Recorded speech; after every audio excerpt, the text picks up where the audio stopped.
बिस्मिल्लाहिर्रहमानिर्रहीम। कुरान मजीद के नज़ुल की इब्तिदा कैसे हुई, यानी कुरान शरीफ कब से नाजिल होना शुरू हुई।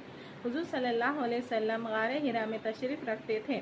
वहाँ पर ज़्यादा वो रहते थे। हज़रत जिब्राइल अलैहिस्सलाम आए और आपके सामने ज़ाहिर होकर आपसे फरमाया कि इक़रा, ये लफ्ज़ सूरे अलक़ का पहला लफ्ज़ है और इसके मायने हैं पढ़। हज़रत मोहम्मद सल्लल्लाहु अलैहि वसल्लम ने फरमाया कि मैं पढ़ा हुआ नहीं हूँ। इस तरह 3 बार हुआ। फिर जिब्राइल अलैहिस्सलाम ने ये आयतें पढ़ाई। इक़रा बिस्मि रब्बिकल्लज़ी ख़लक़, ख़लक़ल इंसाना मिन अलक़, इक़रा व रब्बुकल अकरम लज़ी अल्लम बिल क़ुरआन अल्लमल इंसाना मा लम यअलम। और उनसे सुनकर हुज़ूर सल्लल्लाहु अलैहि वसल्लम ने भी पढ़ लिए। बस ये आयत कुरान मजीद में सबसे पहले हज़रत मोहम्मद मुस्तफ़ा सल्लल्लाहु अलैहि वसल्लम पर नाजिल हुई।